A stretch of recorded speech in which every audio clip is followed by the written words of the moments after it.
Anne Ukrainetz was living a quiet life as a Southern California schoolteacher when she made a shocking discovery. She was the long-lost relative of the British royal family, a close relative of the late Princess Diana and her sons Princes William and Harry. While looking through papers from her late mother, Anne discovered her father wasn't who she thought he was. The late mother of Princess Diana seemed to admit the relationship in her autobiography, but the royal family in general has not acknowledged Anne's claim and seems to wish the matter would just go away. Anne has offered to do DNA testing, but so far no one else is willing to do so. She says she doesn't want the money or the title, she just wants the royal family to acknowledge her birthright. Today, she reads a letter for her great-nephews Prince William and Prince Harry. Pleasure to have you here today, Anne. Thank you so much for having me on your show. You're welcome. Appreciate that. So you were going through some personal effects from your mother after she had died, and what did you find? Well, she passed away in 1955. 55. Excuse me, 95. 95. 95. And I do a lot of singing, and when her memorabilia was sent to me, I didn't really look at it at the time. I kind of put it away.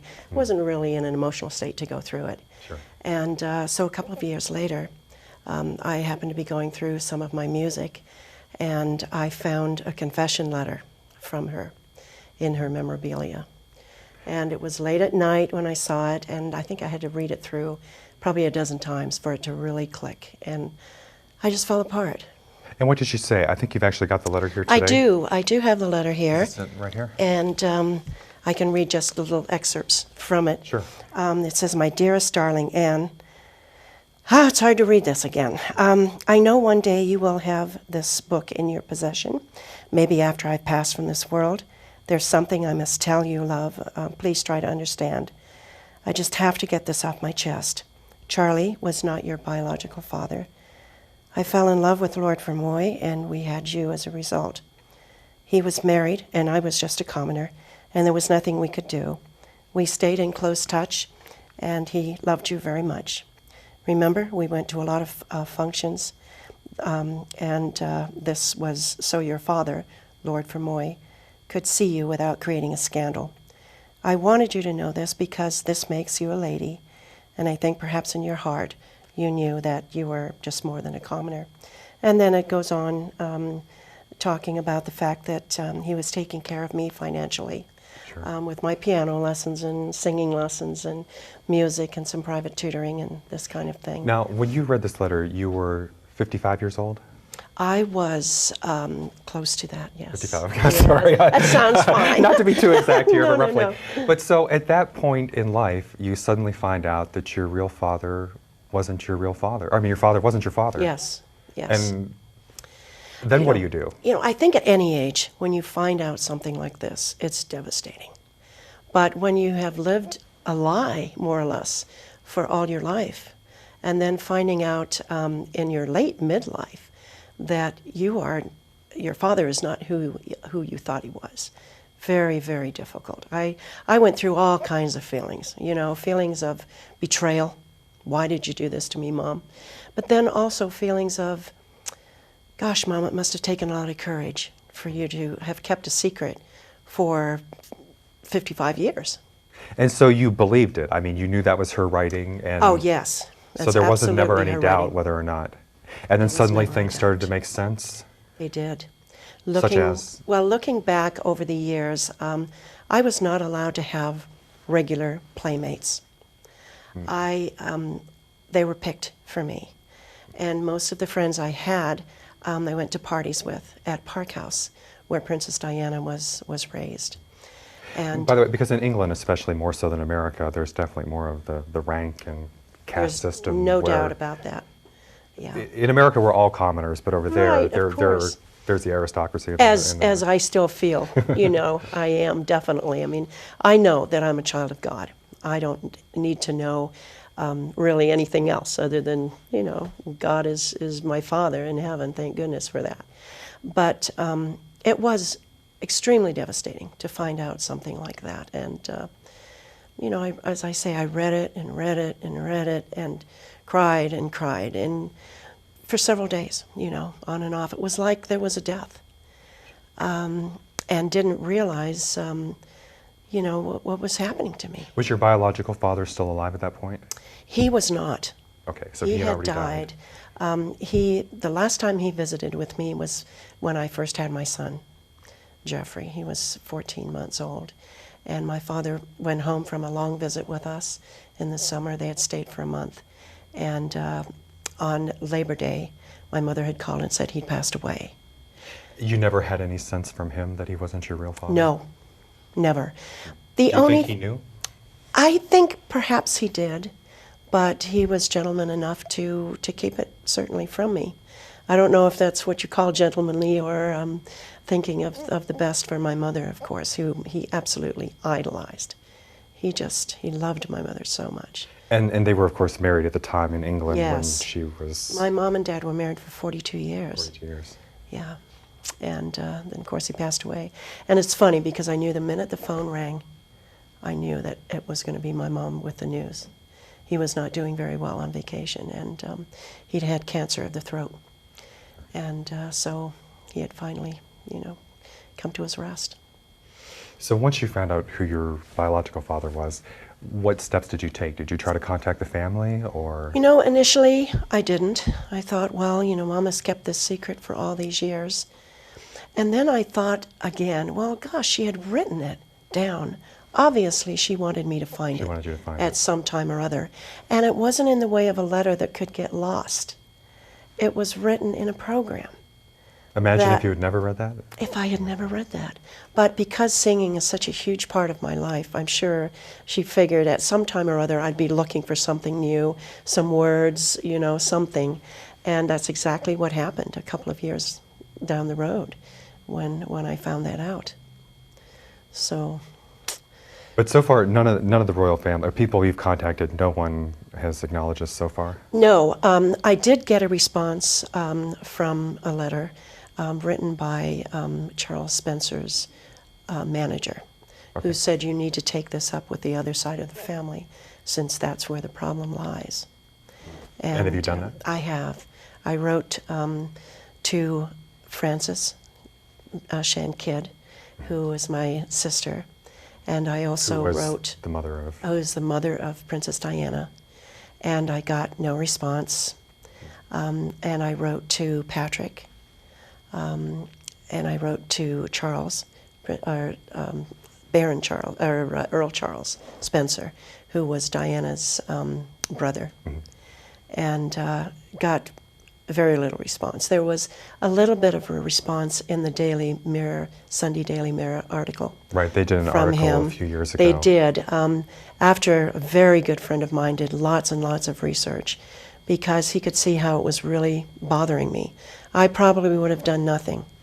I would have just, kind of filed it away and said, well, this is it. But he researched and researched and researched. And I must say that I did look in some of the books that I had on the royal family to see if I could find a picture of my biological father, because I had no knowledge of what he looked like.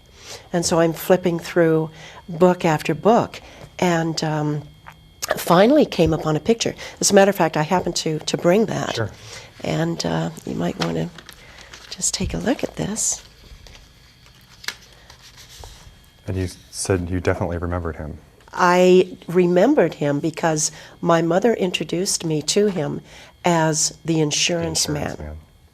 So I knew him as the insurance man, certainly not as my father or as Baron Fermoy. And this is him here on his wedding day. This is him on his wedding day with Ruth Fermoy. And then I have another picture of him probably earlier in his life, or actually later in his life, with the old Queen Mary. Queen Mary. Right.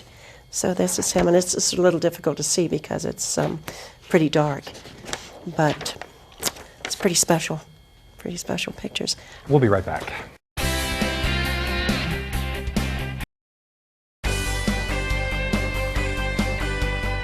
And we are back today discussing Anne Ukrainetz's relationship to the British royal family. So you remember the insurance man visiting on a regular basis? I do. When you're young, you don't really keep track of what day who's coming. But I remember seeing him many, many times. And I would sit on his knee, and he would kind of bounce me up and down and play with me, even kiss me goodbye. There were hugs. And you know, when you're young, you don't think about those things. In this day and age, certainly you're not going to kiss your insurance man. Yeah, but he'd be in jail. He would be in jail. He would be in jail. But you know, in those days, one did what one's parents said to do, and he was very nice. You know, a very loving, outgoing person. But that's all he was. He was the insurance man. So obviously, you can understand when I was looking through some of the books, and I happened to see this picture, and I said, "Oh my gosh, this is the insurance man." And you remember seeing him at events too, that your mother mentioned in the letters? He was at Park House for many events. I remember one in particular was a big, big Christmas party with the hugest tree. Now, of course, when you're young, you think any tree is probably big, but this one went from floor to ceiling, and it was absolutely huge. It took a very large portion of the floor up, and we had some wonderful, wonderful gifts for the children that I used to play with occasionally when I would have a chance to mingle with them. And you later found letters from him to your mother and evidence of financial support as well? Yes, absolutely. Which really put things into perspective, because for me, I came from a very average family as far as money and that type of thing was concerned. But I always had the very best of clothing. I always looked like, you know, some little doll that was going out everywhere. And I say that because I was my mother's little trophy. And so looking back, you kind of would wonder where it all came from if you... Wonder where it all came from. At that time, you know, I didn't wonder at all. It was just something that I did. But having read the letter, and then having read all the letters that came from Fermoy to my mother, then I realized, of course, that's why I had such a great childhood and didn't want for anything. And of course, I was born during the Depression. And to not want for anything during that time is amazing. Sure, absolutely. And the more I thought back on it, the more I realized, yeah, of course, you know, that all of this stuff did actually transpire. So he obviously lived very close to your family in England. Yes. But then upon his death, your family moved to Canada? Yes, immediately. Paperwork was started in the summer of 1955, and that was the year he died. And my mother was very distraught. I can remember that, and I wondered, why are we moving? You know, things are great here. Why are we going away? And of course, it all makes sense now, because you can put all of that in perspective too. Meaning you think that she was getting away from the family? Oh, or yes. something at that point? Yes. I think as Francis's book had acknowledged, Francis Chan Kidd's book had acknowledged the fact that I was paid to leave, and for my mother to still keep quiet, and that money would be sent to continue. And there was apparently still support while you were... I would assume so. Not nearly what it had been, but it certainly did. Well, I think the thing a lot of people would want to know these days, you know, you hear so much about DNA testing, you know, I think, well, can't you just get some kind of a test, or, in fact, I think you've tried, but what's happened along that line? I have not had any response to it, and it seems as if they don't want to go ahead with that at all. Or could you do it voluntarily? Yeah. Now, could you force them legally? Could you go to court? I mean, this is America where we love to sue. Could you just take them to court? Yes, you could in America. In England, the royals are very protected. And I think legally, because she is head of state, so to speak, she has the last say. And the Queen, I'm talking about, who is certainly, you know, the umbrella over everyone that's an aristocrat, and has any noble lineage. So she could just probably she could kill say, the whole thing if she wanted. Yes, and I think that's really what has been done, because we've been trying for a very long time to keep things going, and unless there is something new, they're not going to do anything about it. And they just hope it all goes away. And of course, if they won't allow anything new to happen, then what can? be Who new. exactly would have to be tested at this point? Because since several people have died, I mean, who would it Yes. have to be? Well, I was hoping for an exhumation of my father, and that would be the direct link. Okay. He had a twin brother, Francis, who was buried here in the United States, I believe in New York area. And if he could be exhumed and tested, then that would be pretty conclusive too. You had a lawyer who was working on this for a Yes, while? a wonderful person who worked very diligently for a good year and a half.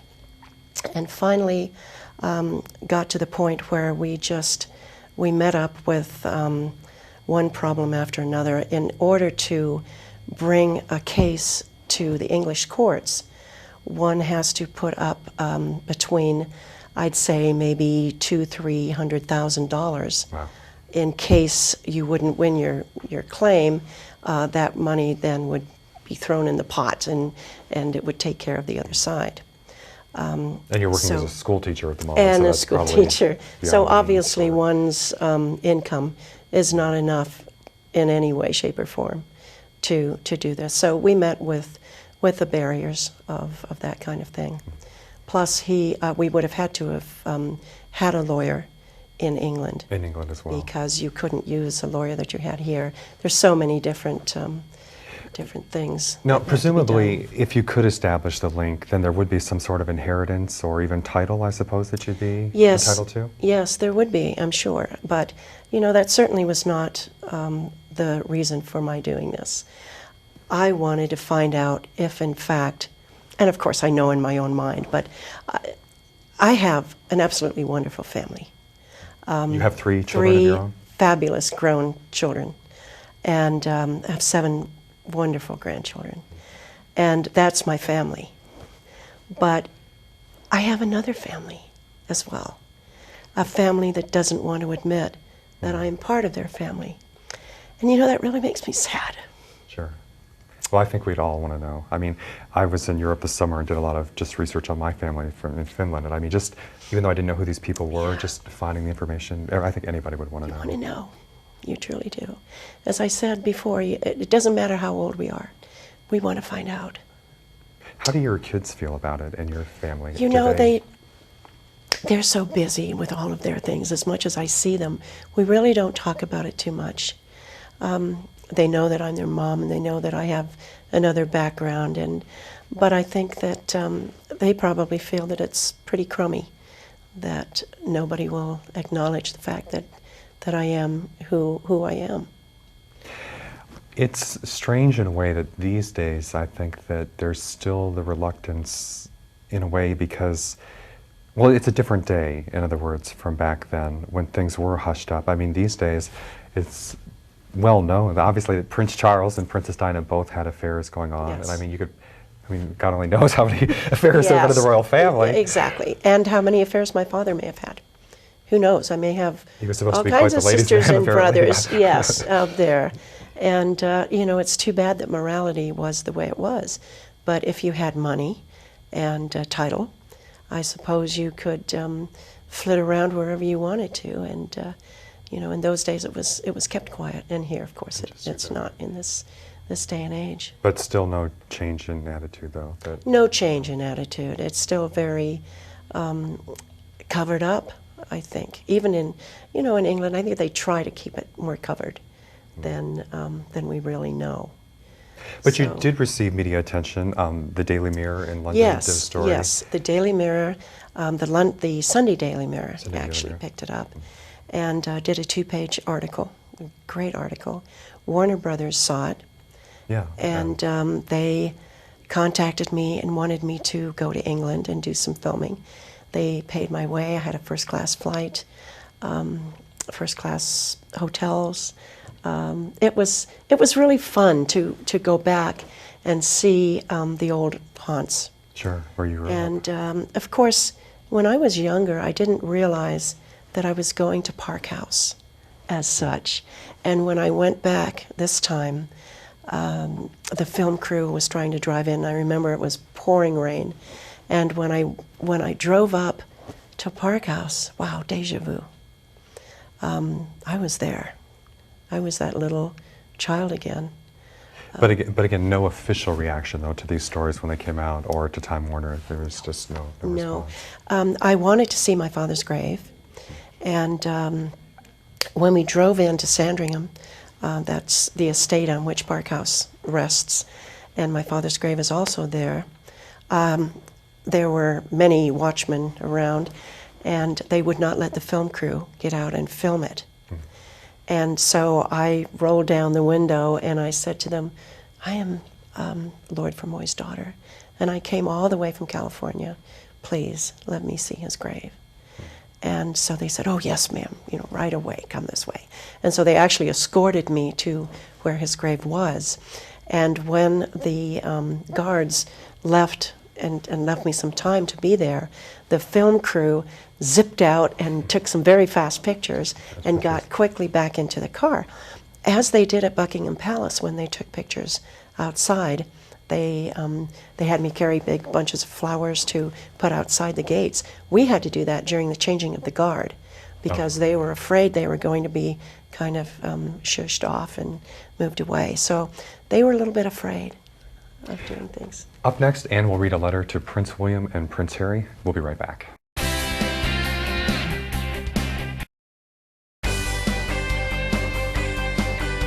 And we are back with Anne Ukrainetz, who says she has evidence that she is a relative of the British royal family and the great aunt of Princes William and Harry. And today she'd like to read a letter to Prince William and Prince Harry. Dear Princes William and Harry, as an estranged blood relative of yours, first let me say I am blessed with a wonderful family comprised of 3 outstanding adult children and 7 lovely grandchildren, all of whom are the love of my life. There's a missing element in my life, however, of which I am determined to resolve. I discovered while going through my deceased mother's belongings in 1999 that I am the offspring of your grandfather, the 4th Baron Fermoy. There has been some publicity on my life story in this regard, as well as letters I sent to your close blood relatives, the 6th Baron, Patrick Fermoy, the late Francis Shan Kidd, your great-aunt Mary, and your uncle, Earl Charles Spencer. There was also mention of my mother and me in Francis's book, published in 2003. Unfortunately, there has been little or no response to my requests for a meeting, even after I made a special trip to England to see all of you. As heirs to the British throne, I bring this matter directly to your attention and ask that you, in all decency, formally initiate an investigation. As countless others have been, so shall you be convinced of my identity when you are presented with the overwhelming degree of physical and circumstantial evidence amassed over the past decade by historians, attorneys, and royals genealogists. What am I trying to gain from my findings? I do not in any way wish to exploit you or your relations. I simply wish to be rightfully accepted as part of your family. One always wants to have one's birthright affirmed, even at an older age. Please try to put yourself in my shoes, if just for a moment, and realize what this would mean to you should you have found evidence later on in your life that your father, that you thought was your biological dad, was not. It's devastating at any age. For the future and for England, you both can make a difference. With warm regards, your great aunt. Well, I hope we can do our part to get that letter to their attention. Have you sent it to them directly? I shall send that to them. Yes, I shall send that to them today, as a matter of fact. Oh, fantastic. Yeah. And you said during the break that, and as you say in the letter, that you wanted to make it known that if you did come into any money as a result of this, what would you do with it? Well, first of all, there are many, many people that are illegitimate and that perhaps don't have the funds to really find out who their birth parents are. And so I would really like to start a fund so that people wouldn't have to go through what I'm going through right now, that they would be helped by that finance. I'm sure you're not the only one. Maybe not as dramatic of a situation, but I'm sure And you're also, not. I teach students that are impoverished, and I would love to be able to set aside scholarship fund money for them to be able to attend a university. Thank you very much, Anne, and I wish you the best of luck with this. Thank you. And I hope that if there are any new developments, you'll let us know and come back and tell I us will. about it. Thank you so much, Greg. I appreciate being on your show. Thank you. Thanks, everybody, for watching. We'll see you next time.